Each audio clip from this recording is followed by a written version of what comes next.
Do you work for the home and garden industry? Then you might know how it is taking over one big slice of the e-commerce market share. A total of 18% to be exact. And in order to guarantee you a front row seat in the online game, you should make sure to follow the latest tips and tricks. As you may know, just like in any industry, if you want to drive sales growth, you need to invest wisely on your marketing strategy. So knowing where to set the right objectives is crucial to avoid wasting time and effort on strategies that don't work.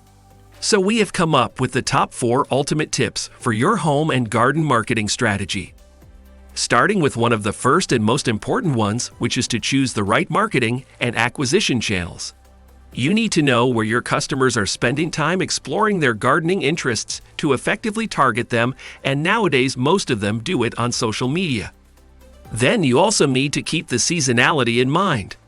This is a DIY-specific characteristic, as some home projects can only be carried out on specific months. Usually the highest peak season takes place between May and June, which accounts for a third of the industry's annual revenue.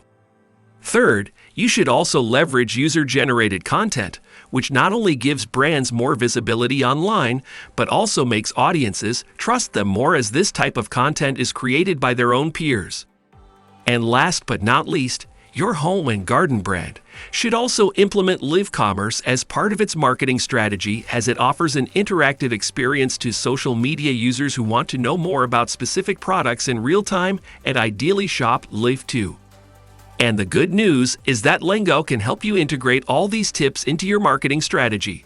So feel free to contact us and we will be happy to help you.